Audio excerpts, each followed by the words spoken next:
What's up, Al? Hey, Kevin. So nice to see you, my Oh, good buddy. to see you. Yeah, yep. So awesome to see you. So this is Elle Russ, a phenomenal human being that I feel so honored to know, to call a friend, to be in her most recent book, Confident as Fuck, which is very appropriately named. You're seeing Elle here. She's probably gonna offend at least one of you. But all right, so Elle is the author of two books, The Paleothyroid Solution and Confident as Fuck, and she's also the host of the Primal Blueprint podcast. And she had me on the Primal Blueprint podcast as well. Um, Episode 227.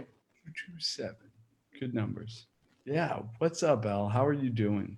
I'm doing great. How are you? It's been a while since we've chatted, but for those watching, we talk often. We've had a lot of really interesting, deep discussions, and I'm so grateful as well to know about you and your story and your book. And I'm always I'm so inspired by it that I put it in my book as one of those examples of not being a victim of your circumstance. You know that have a quote from you in there as well about that, which I love. So, yeah.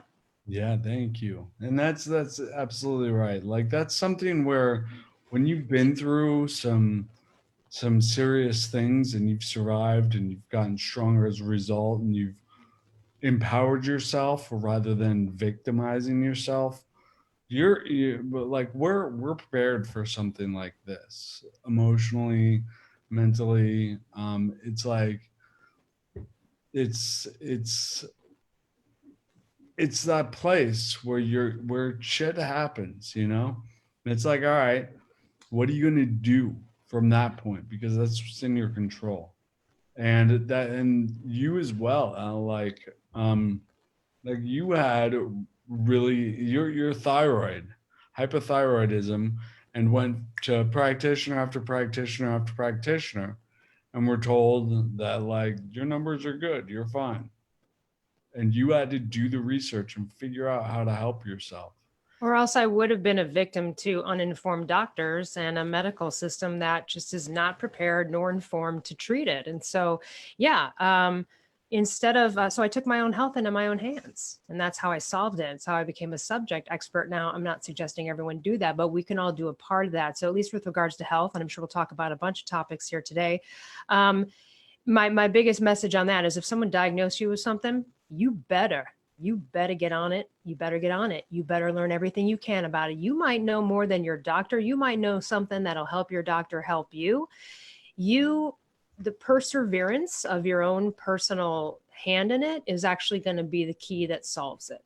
So you can't give up, but you have to persevere and you have to learn about it. If you're expecting to just hand your health problem to a doctor and say, please help me, listen, this is what we all want. It's what I wanted. I kept going to doctors to be like, please fix me, help me, tell me what's up. It wasn't until I learned about the thyroid, until I learned what was up, that made me go, oh my God, all these people that I was giving my, life in the hands to and begging to help me were people that weren't even skilled and educated enough to help me to begin with. Turns out I'm the one. Oh shit, what? Like, okay, I'm not a doctor, but you know what? I figured it out. I did it. I wrote a book about it to save everybody the pain and suffering that I went through to get from A to Z quicker. And the best-selling thyroid books have been written by patients. Again, it's because we've been through the ringer of these people who don't know what they're talking about in the medical community. They're hurting, not helping us, or they're misdiagnosing us, or whatever the case may be. And of course, I go into great detail in that book about it. But yeah, you cannot be a victim to whatever it is. You have to stand up and learn about it. And look, it's not fun, right? Like we think to ourselves, like, you have an MD from Harvard, you should know, right? And you can spend your whole time being resentful about what they do or don't know, or what they decided to learn or not learn after medical school, or you can get your shit together and learn as much as you can about it. And I Mhm. guarantee that's the route you got to go to really get the results. That's awesome. It's like a diagnosis is an assignment. It's like a homework assignment. It's That's like right. you better do your work. Like you now have some work to do, and you need to do it quickly. Like get on top of it, and bringing it into this situation right here. Um, with coronavirus and whatnot. Like we've all kind of been diagnosed with this potential threat, you know, that we all have. And then on top of it, we have a lot of people making some pretty rash decisions that affect all of us, you know, affects the entire economy, people's jobs, all sorts of things.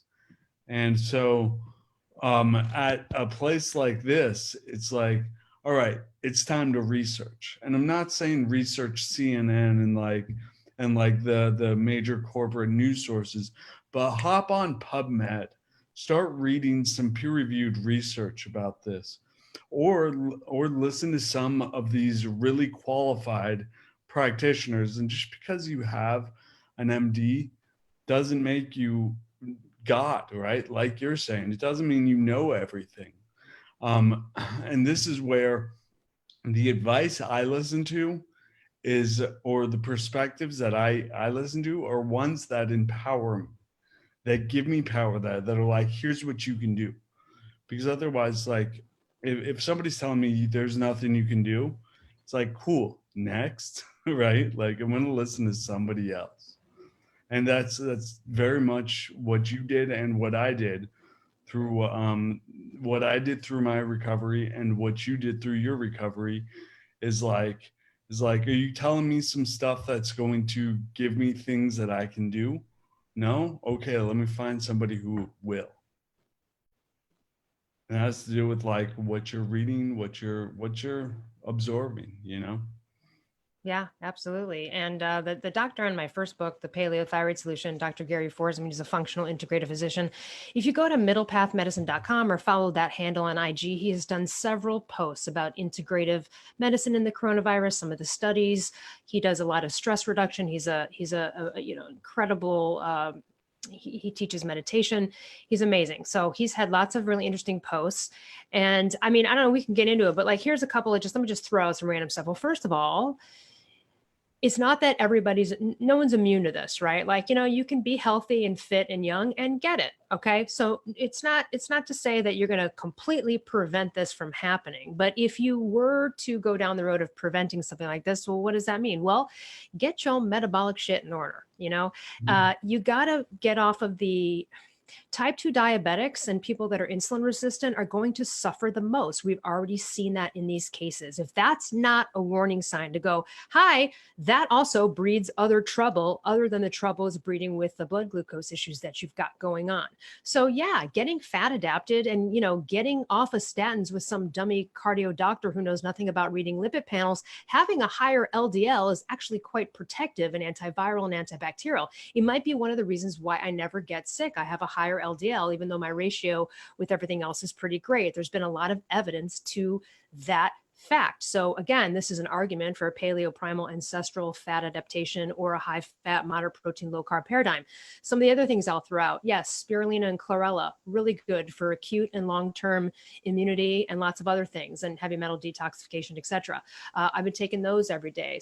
I take the energy bits in the morning, take some spirulina. In the evening, I take some chlorella. Vitamin D, extra vitamin D, extra vitamin C. And I think there's also been shown to be a connection between selenium, which everybody could probably use some selenium in their life anyway. It's a essential nutrient for thyroid hormone conversion from T4 to T3. So wouldn't hurt anybody to go get a bottle of cheap ass $10 life extension selenium and take 200 micrograms a day right now during this virus epidemic. Apparently it has something to do with the virus and how it works with the lung cells and being able to attach itself. Again, I'm just speaking real layman's terms here in a third grade tone. But so those are some things.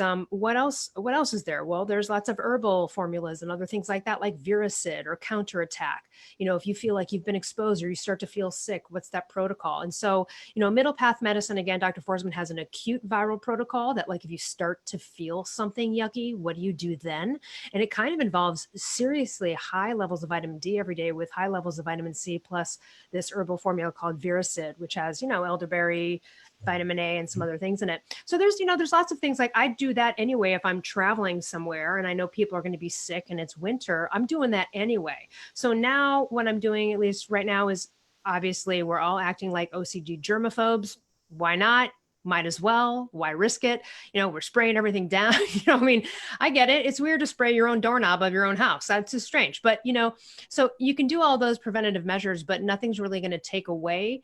Nothing's going to actually, what's more important is that you're healthy on a regular basis so that you either don't succumb to something like this, or you also might be your immune system is so strong, you get very little reaction or whatever. And again, anyone can be taken down, so it's not to say that even if you do all of those things, but if you do those things, that's just my latest take on some things you can take or look into taking and exploring with your doctor or your nutritionist on how to make yourself, how to strengthen your immune system right now.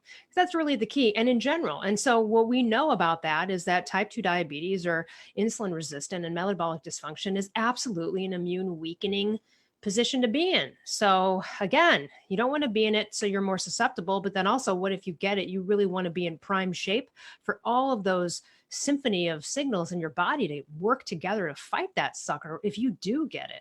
Mm-hmm. It's the best we can do. It's the best we can do is all I'm saying. That's so true. Dr. Vasquez said you can't say the word contagious without recognizing that it represents a relationship, right? Con means with. So that relationship is between the infection and you, and your defenses, your host defense, you as the host, building up your defenses to it is totally in our control. And there's so much that is like, you just need to avoid it and don't talk to people and don't catch it. And it's like,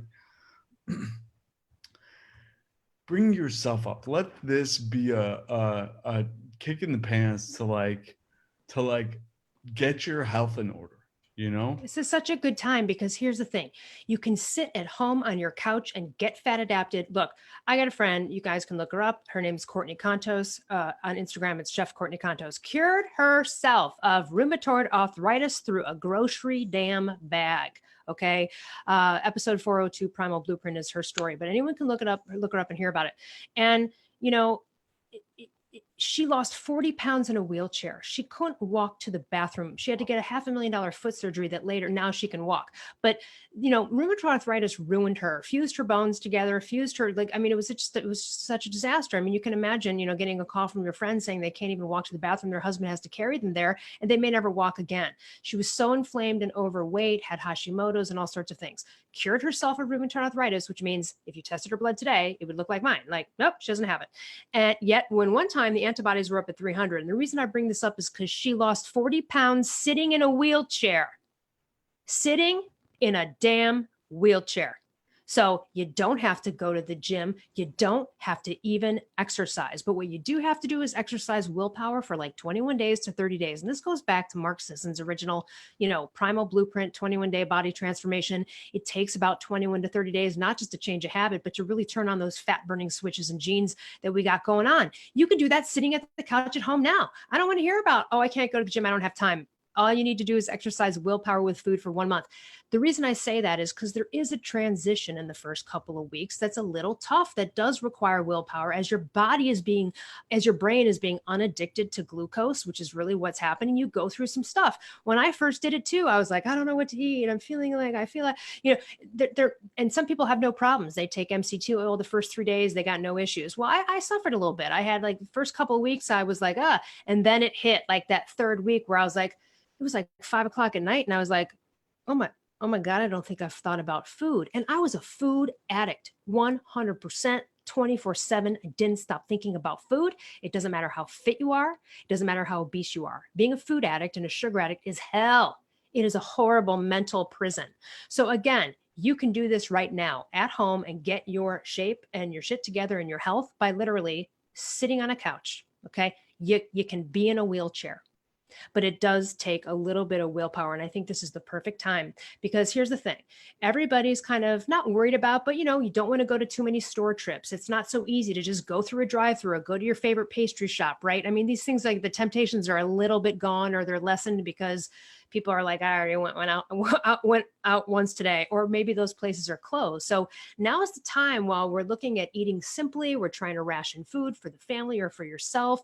This is the time to do it. Come out of quarantine with the prison body, yo. Hey, so Yeah. I'm planning on, I mean, and look at you. If you're like me, then you'll have the willpower to go walk and do home workouts, but you don't even need to do that. You do, though, if you're on the other paradigms like South Beach or Zone or any of these other things. Yeah, you have to work out because it's still glucose dependent. But when you're in a paleo primal ancestral paradigm, you sit in a wheelchair and lose 40 pounds. Okay. So yeah, this is the time to do it. This is the time to do a lot of stuff. I don't ever, seriously, if I hear anyone be like, I really want to write that book, I'll be like, hey, what were you doing during quarantine? Where were you during quarantine? You know what I mean? Like, where were you? All the time you wish you had on a regular basis that is currently an excuse for not doing things, you no longer have it. So you better check yourself, check your dreams, check what you really want to do. And you need to maybe get after that right now, and I get it. Look, if you got a house full of kids screaming, it might not be the best environment to be like, focus and write a book in your room, and I get that, but still there's something you can do. I also think this is the perfect time for self-examination, and that, bringing in my book Confident as Fuck, it's a great time for self-examination. Well, first of all, I love this. If you are a person that has a fear of missing out in life, which I don't ever have FOMO. I'm not one of those people, but if you do, guess what? It ended. No one's got any FOMO now, right? Like, there ain't no FOMO. No one's doing anything. So you're not missing out. So what are you going to do? Maybe this is time to learn. This is the time to get into intention, writing a list, writing your goals down. I'm getting calls from people that are like, hey, I finally want to write that book. Like, give me pointers. Like, what do I do? Great. Do something that starts something. So let's say you're like, God, I really always wanted to sing, but how am I going to look? Don't worry about how you're going to get on American Idol or make make money at publishing a song. Just watch a YouTube video on it, take a singing lesson, and just do the thing. Mm-hmm. Just start somewhere. So this is a really good time. And here's the thing. I'm prey to it too. The first couple of days of this, man, I was locked to the TV, watching the news, just like, and then I was like, what am I doing to myself? And that's the other thing too, is like, you do have that choice.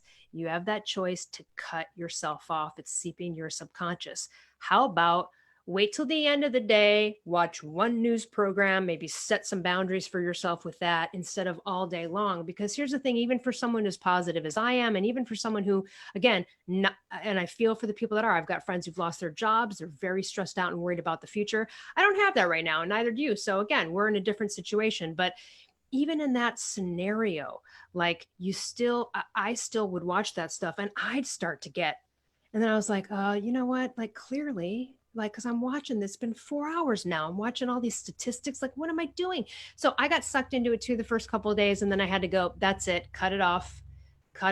Let's do something else. And right now, listen, so many people are doing lives like you on Facebook or lives on Instagram. There's so much great content out there. This is the time to catch up on podcasts. This is the time to learn. This is the time to come out of quarantine, like killing it. It's so possible coming out of this a new person. Also, too, I think this is, there's some people that are in couplings or whatever, and I heard from one girlfriend who had said something like, she's quarantined with her husband and maybe not in the best marriage, and said something like, this is really making you think who you want to spend your time with. Yeah. So maybe you need to make some changes out of quarantine. Maybe this is bringing stuff full front. It probably is for a lot of people. But what I also feel this is what's happening is, and then I'll stop rambling, is so like you, we work from home. We're used to kind of being at home. It's not terribly different than quarantine to some degree. But there are some people, and this is what I'm sensing, is that they're bored and they don't know what to do with themselves. But every one of those people cares about is having more time, and all they bitch about is not having time to do stuff. So now you've got the time and you're bored. You're bored if you're boring. You've got something you want to do in life. You have some interest. You have something to look into, to read, to discover, to learn, to do. There is something in here. So I think it's just, I'm taking it as a very beneficial time. I'm really getting into just getting into sort of like the self quarantine and the isolation. And I'm kind of having fun with it. I'm enjoying it. But for the people that are out there that are freaking out, and I get this, and that's real. Here's the thing.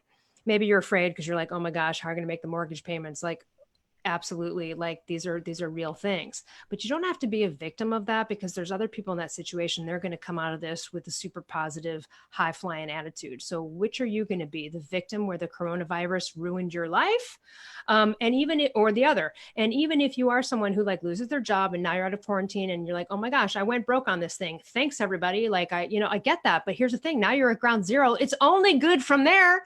It's only good from there. So even your worst case scenario is probably not going to happen. But even if it does, then that's where you are and you'll build from there. Again, likely most people that are listening to this and are watching this are not going to be thrown out onto a street.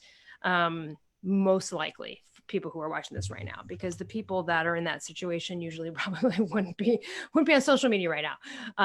So I don't know what your thoughts are on that, but I feel like this is a really good time to get shit done, assess who your friends are, who the people in your life are, what's important to you, and what are you going to do going forward? Because I also think too, life and death is at everyone's door now, even though of course thousands of people die from the flu every year. We don't really hear about it, or we don't really, none of our friends are affected usually, like they survive it. And so, what are you going to do when you're out of this? You're likely going to survive it to some degree. And so then what? Like, this is bringing that up for people, like this, oh my gosh, life is so short. What if this hits me and I die? Hey, that's a great question to ask. Like, yeah, are you happy with your life if you died tomorrow or next week? And if not, why not? What are those things? And then what can you do about it right now? Because there's something you can do. Yeah. And the idea of boredom is an opportunity. Boredom doesn't even exist. Boredom, there's, forget which comedian said this, but he's basically like, what do you mean you're bored? Do you know how many books there are that you haven't read? You know how many videos are out there? You know many articles? Just even your own mind is endless. It goes on forever. So you can't really be bored in this. This is all an opportunity to really step in. We are born creators, and being a creator, this is a great opportunity to create what you've been waiting to create. Or if you don't know what you're wanting to create, figure that out, because this is a moment for us to really go inward and see what it is that's in our hearts that we want to make physical. And that's a beautiful thing. Some aspects of this is a lot of people don't have the confidence to create. And I can't think of somebody better to interview about confidence than the author of Confident as Fuck. Yeah, well, here's the thing. So confidence overall, I mean, there's so many ways I can define it. But if I were just going to give a blanket over it, I'd say that it's really the general sense that you're going to prevail in life at things. You're just going to prevail. So again, that might require some faith. And I would say this, if you're out there and you're a person that goes to church and claims you believe in God, use your faith. What are you doing? Use your faith. Your faith. Every God of every religion says, oh my God, we love you. We're going to take care of you. You're going to be safe. Then get into your faith. I'm not a religious person. Get into it. That's there to support you right now. That is there to support you. You know what I mean? So confidence. So here's the thing. You were talking about like confidence to get through this time, or confidence. You mentioned something specific there. I forget what you just said. I think just confidence to step into creative, who you are. Yeah. And to create. Yeah. So there's a lot of people. So here's the thing. So you can be really confident about an ability, but not confident in getting it out there. So let's say, you're really smart and you're like, I know this stuff. And I've heard people say this with PhDs, like the problem is like, I really know my stuff, yet I'm just not confident. Well, you're confident in your knowledge, you're confident in your ability, you're just not confident in getting it out there to the world, right? There's some reflection of you. You have this thing of like, who do I think I am, or what are people going to think of me? And that usually precludes people from doing a thing, right? So you don't, here's the thing, confidence gets really tripped up when you start to introduce your dreams to other people. So the way to avoid that is not do that. So if you've got people in your life and you know you're going to come out and be like, I really want to be a graphic artist, or like I really want to like have a crochet store, and you know you're going to get downered by all your friends and family, like, yeah, whatever, you've been talking about that for years, or whatever it is, then keep your $1 million ideas to yourself. I think Steve Harvey said, don't tell $100 people your $1 million dreams, right? And I talk about that in the book. We've got to be around people that are supporting our dreams. So if you need to get like an unbiased coach or a support group online or something where people are going to be positively encouraging you, that's great. And sometimes you need to keep this stuff under wraps until you're really ready to debut it. Even then, you still might get hit with downers. There are certain people that are never going to be pleased, and you could try your whole life to try to get them to agree with whatever you're doing, and they're not going to. And that's the whole point, is that it don't matter. All that matters is what you think about you. That's all that matters. So, people are really tripped up by a couple of things when trying to pursue a creative endeavor of any kind, or like a new business or anything, which is, number one, they go, I don't see how I'm going to do it. So then they don't even start. But as you know, and I know, and in general, like when you look at the law of attraction and some of the universal principles out there, you just have to take one step. Something will come in and you will get inspired to keep going. It could lead in lots of different directions. I never thought I'd be a writer. I have a permanent hand disability. Never thought that would happen. Never thought I'd be a podcast host. Never thought I'd be a coach. Like, never thought any of that stuff. But what I did is, at the time, I followed what I wanted to do and love to do. That led to something else I love to do. That led to something else of an offer to write a documentary. I was like, okay, great. And then that led to boom, boom, boom. But you have to take one step, or the domino effect's not gonna roll. And again, that one step might just be, you really want to be a painter. Get a cheap set of watercolors from Amazon and just dig around in your apartment, watch a video. It doesn't mean you have to declare to the world you're going to be an artist, spend all sorts of money on supplies, and then like try to sell it. That's not what it's about. If you're looking for that end goal, I mean, it's great to have an end result. You want to be an artist that makes money at it. Okay, that's great. But you don't need to know A to Z at this point. You just have to take a step. So, that trips up a lot of people. How am I going to do it? Or how am I going to make money at it? I had someone ask me this question once. They said, Elle, I've been thinking, like, do you think that I would make a good coach? And I said, the fact that you asked me the question that way means no, not right now. No, you have to be compelled to do something. Okay. So a lot of times people think about things they might be good at and they go, oh, well, I think I could be good at that. I do that. It's like, do you want to do that? Look, I'd be a great PR agent. You know me. I'm always super connecting everybody. I love helping people succeed. People said it before. They're like, you should open up a public relation, but I don't want to fucking do that. I don't want to do that. Would I be good at it? Yes. I'd also be a great preschool teacher. I taught kids before. Don't want to do it. So again, a lot of times people are searching, right? And here's what I've also noticed too during quarantine, because people can't busy themselves with little errands and stuff here and there, they're starting to realize, oh my God, I really don't have anything in my life that I'm filling with other than busying myself through every day. That's why that's a harsh reality for those people. They're sitting there and they're kind of getting aggravated. And I get it, because you used to do 20 different runs. Maybe you break up your grocery thing during the week, but it makes you feel like you're active and you're alive and you're part of the world. And now you're at home and you can only go once a week to the grocery store or whatever, and you're getting antsy and you're feeling a little bit lame. Yeah, because there's really nothing that's fulfilling you, or else you'd be doing that in that spare time. And what you realize, and I think a lot of people are realizing, that they're busying themselves and distracting themselves to fill up the time, because they truly are ignoring something that's deep inside of them that they really want to do. Does that make sense? Do you know what I'm saying? Totally. Yeah, it's all distractions from what they really want to do, and you can just run around with that. But if you, we were talking to, I was interviewing Dr. David Rosenthal recently, and he was like, goals, well, that's one thing, but really the way to reach those goals is building systems.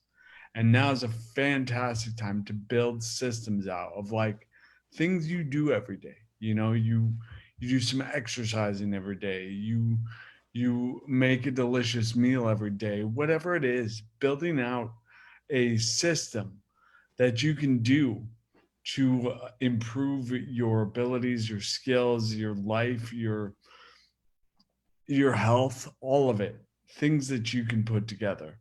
and with that, that builds confidence, because like I've been, When you hold yourself accountable for something and then do that thing, that is a self-love perpetuating awesome confidence hamster wheel.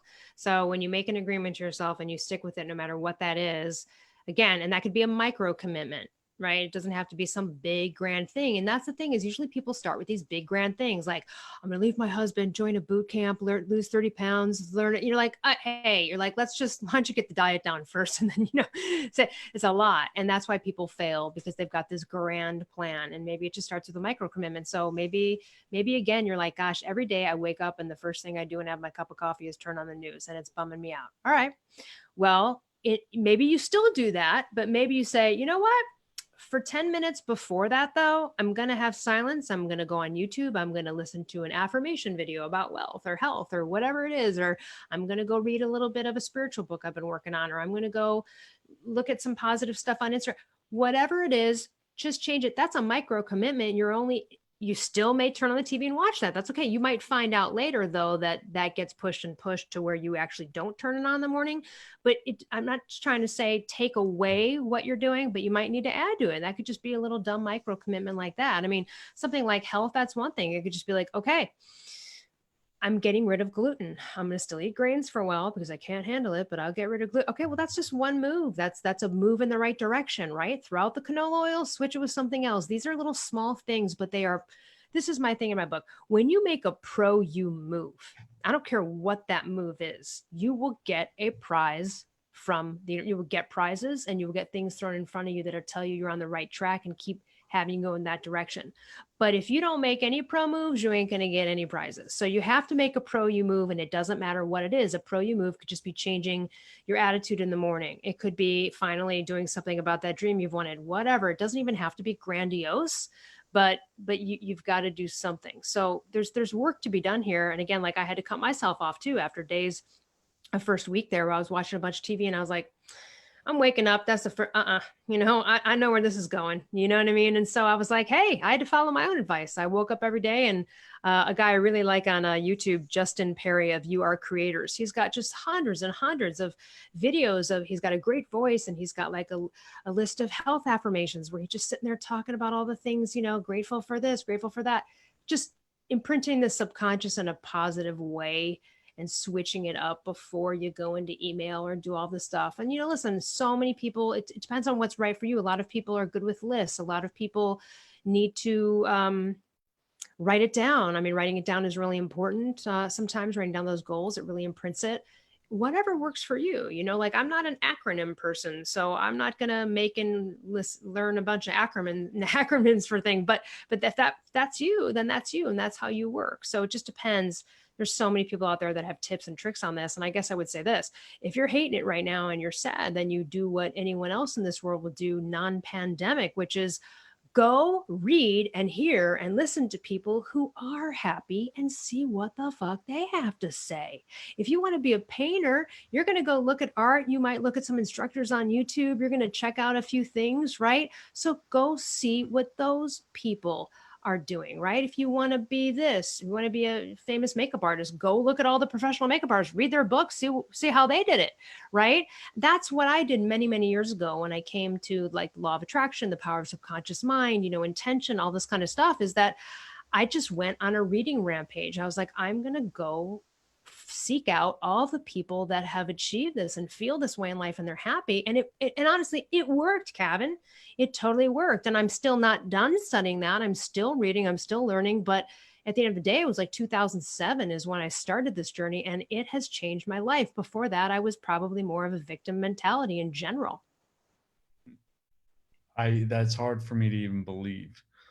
Right? It makes no sense. But I mean, I think it was like a lot of people where I consider myself generally happy, but I kind of was like, what power do I have in this? Like, this is happening to me, right? All that kind of victim stuff. And then you kind of look at things and you go, no, it's actually happening for you if you take it in the right way and learn from it. So.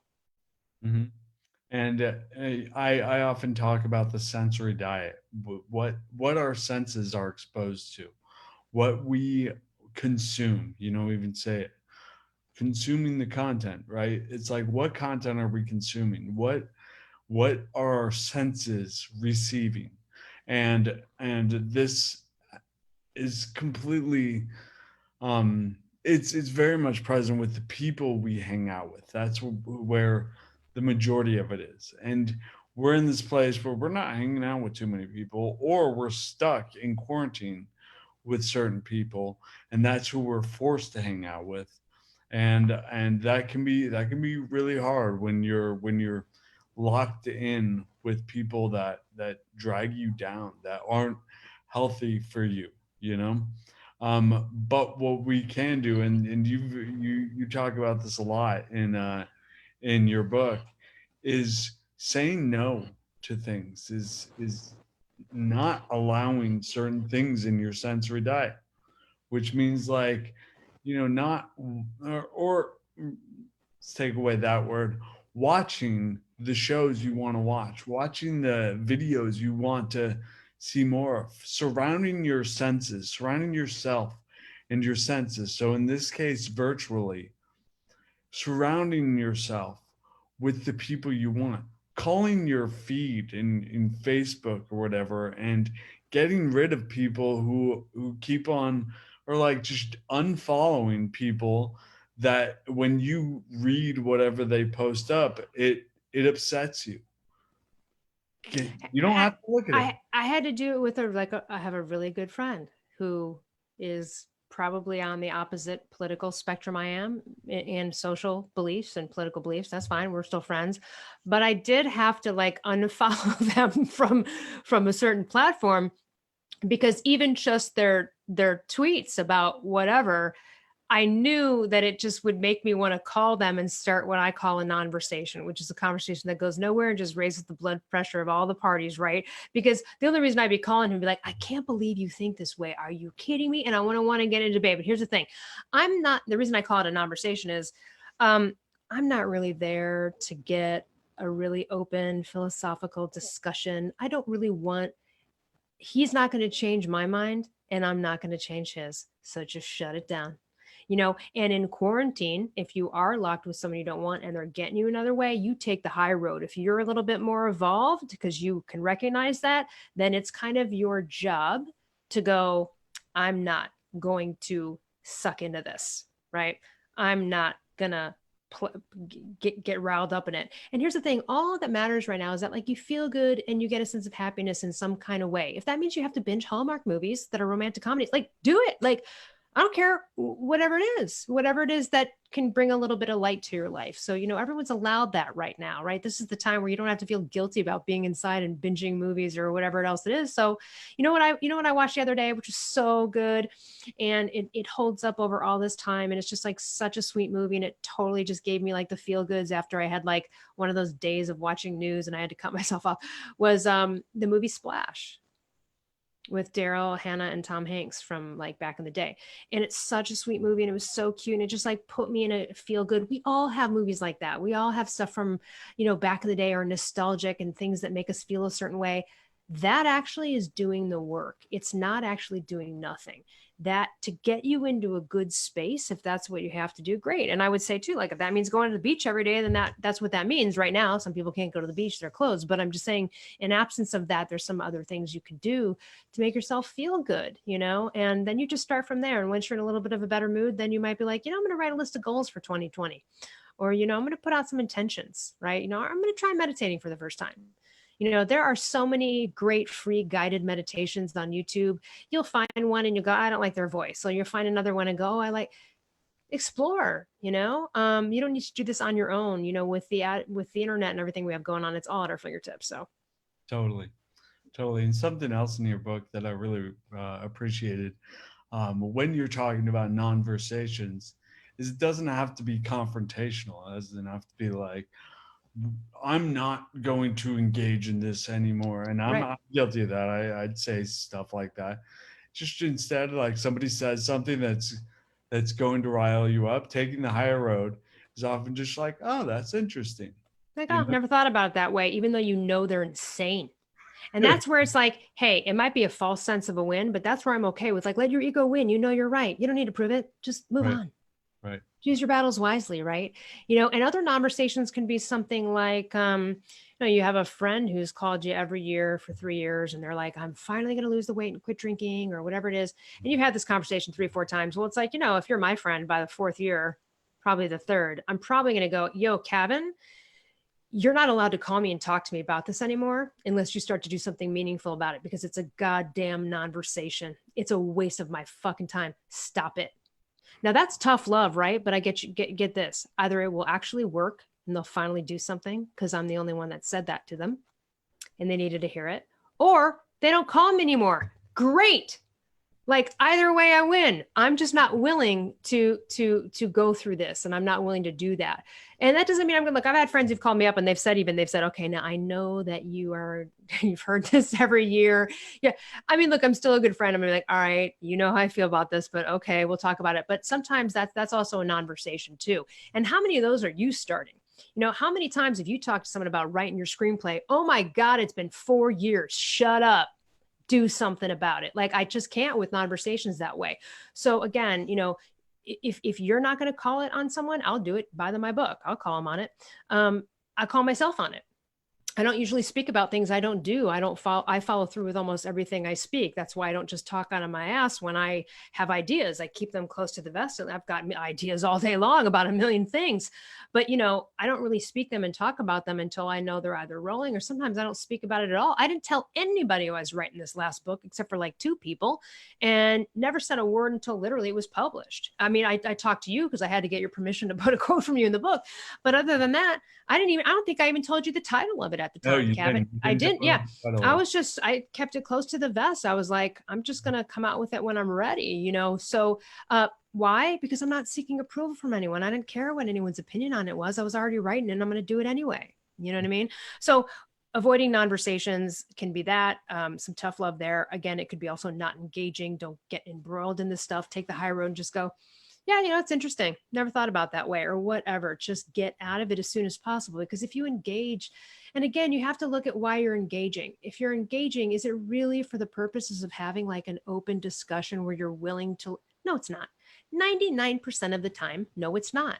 You're just there to tell the other person they're stupid and they don't know what they're talking about, vice versa. That is a conversation that's bad for your health, bad for your relationships, right? I mean, I could never be friends with this one person I had to block on Twitter just because if I kept bringing up stuff like that all the time, we'd be fighting constantly. So we communicate on the common ground we have. Mm-hmm. Yeah. And avoid it. Yeah. Perfect. So thank you so much, Elle. I know you gotta get going soon. So do I. But I appreciate you so much. It's always I love you, brother. have a conversation with you. Love you too, and we'll have some more conversations soon. Yeah. And I just want to say, so everybody, you can go to like lruss.com. I have a free thyroid guide if you have a thyroid problem, and you can get both of my books on Amazon. But this is what I want to leave you with. You need confidence. Confident as fuck is inside and outside. It's all encompassing. Okay. This is not about becoming a performer, because you can speak on a stage of 50,000 people and be the weakest, insecure person in the world and not be able to speak up in your relationships. So this is not about trying to get you to be some outward personality like, me and Kevin are, let's say, but you have to have it from the bedroom to the boardroom and everywhere in between in order to be successful in life. It is a must. And everybody needs work in there somewhere. So either you're at ground zero with confidence and you need to get some and cultivate it, or you're kind of there, you need to just do a little bit more work, or you're already super confident like me and you need to kind of refine it and realize that there are pitfalls to confident people that are holding you back too. So this book is really for everybody and it's really fun. And I hope everyone enjoys it. Love the feedback from everybody. If you read it, drop me a line. Totally. Awesome. Well, thank you so much, Elle. Thanks, Kevin. Yeah. And the Primal Blueprint podcast. Check every that Monday. Every Monday, she interviews awesome people, and and you get more doses of this lady every week. Awesome. Thanks so much. Have a great quarantine. You too.